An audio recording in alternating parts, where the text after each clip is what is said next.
Welcome to FPL, don't panic. I'm still experiencing some audio quality issues, which I hope I will have sorted tomorrow. But just in the meantime, very quick review of where we're at so far.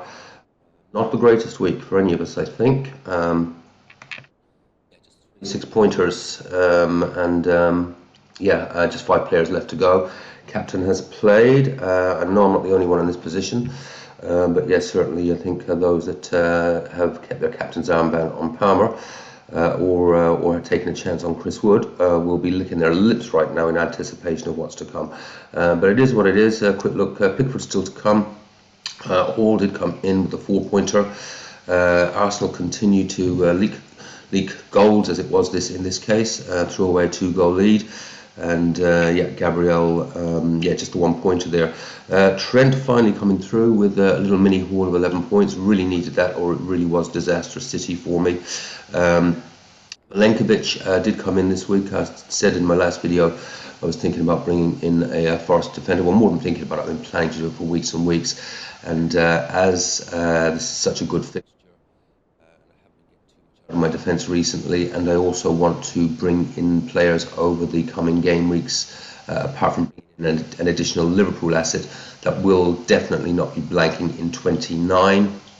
I made the move, and hopefully Milenkovic can get me something tomorrow. On the topic of game week 29, and the more and more I think about this, it can be negotiated without using your free hit, and I really do advise, if you can, to try and work towards that and think about your transfers. There's going to be a big blank coming up because of the FA Cup semi-final in game week 34. I think it will be. I will talk about more about that in another video. But yeah, I really would advise, try and get yourself into a position where you do not need to use your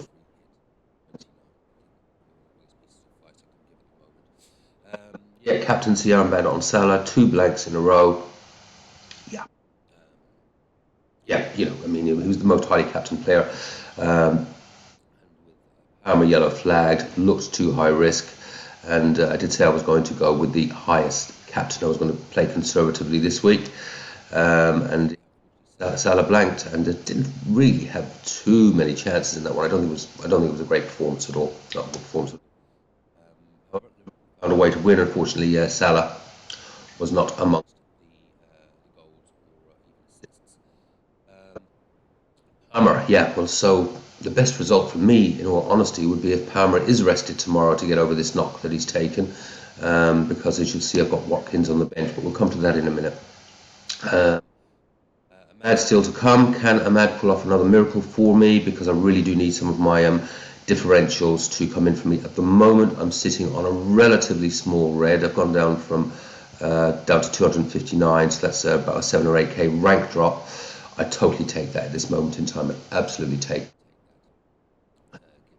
Given the way things have gone so far. Gordon blanks. I finally get to use the pun. Gordon blanks. He had one cleared up the line with a minute to go. But who the hell would have predicted that result yesterday? 4-1 to Bournemouth. Decent team, Bournemouth, but seriously, 4-1 at St James's. I don't think any of us saw that coming. And that's sometimes what happens when a team is going for a record, which Newcastle were.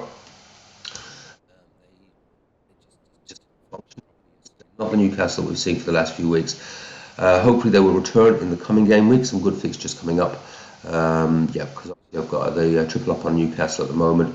Did very well for me in the last game week, but unfortunately this week not so much, apart from Hall's assist. Isak even didn't really have that many chances yesterday. I watched most of that match. Not a great deal happened there.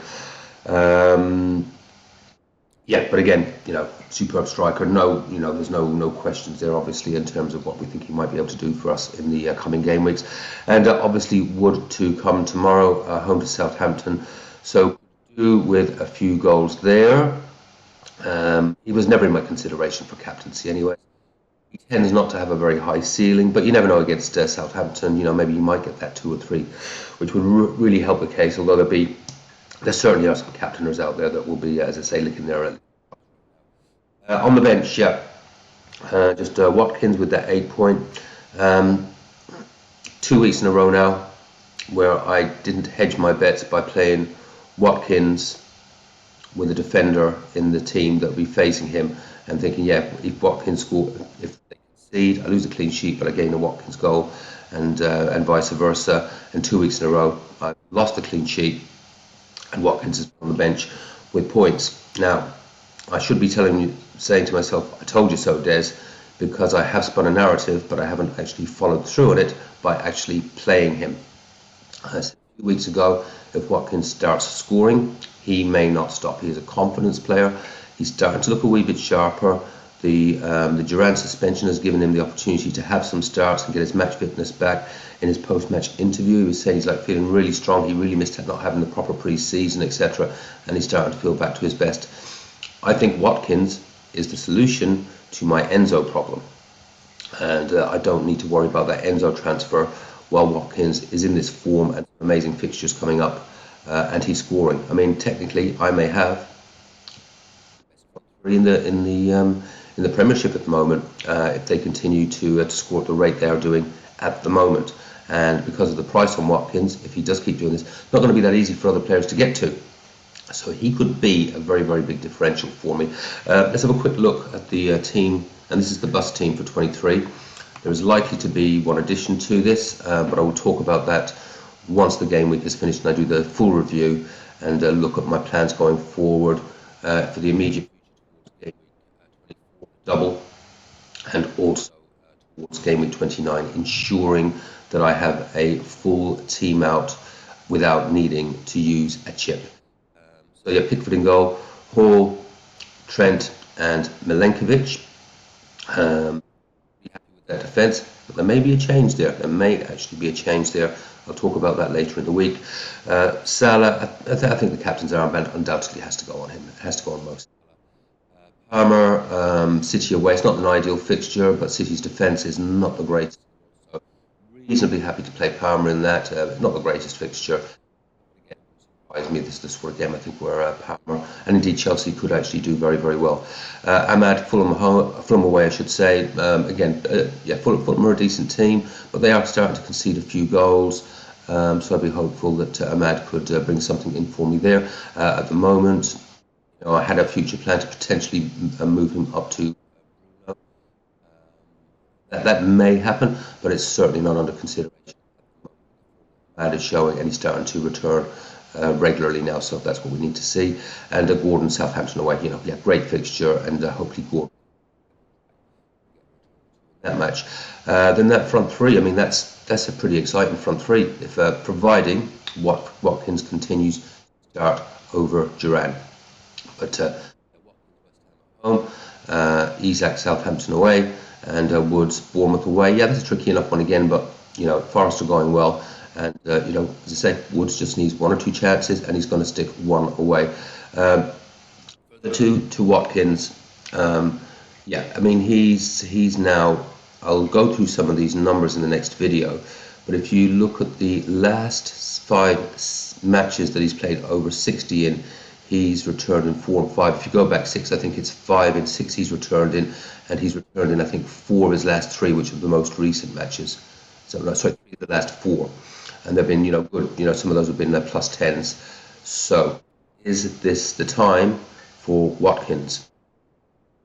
I've got a decent feeling about it, to be honest with you. So, he will be going nowhere. And as I say, it means I can leave Enzo on the bench. That problem now I don't have to think about, certainly not for the next 3 or 4 game weeks, because Aston Villa have got some really, really good.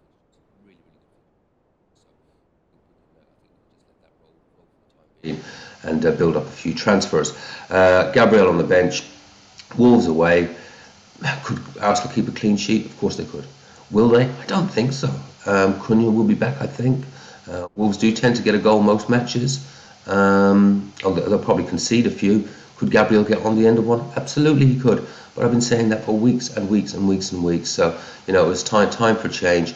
Gabriel may become the cash cow I use. He may come back in the future, but he may be the cash cow that I use to bring in an additional Liverpool asset. I'm not really sure where I'm going to go with that at the moment.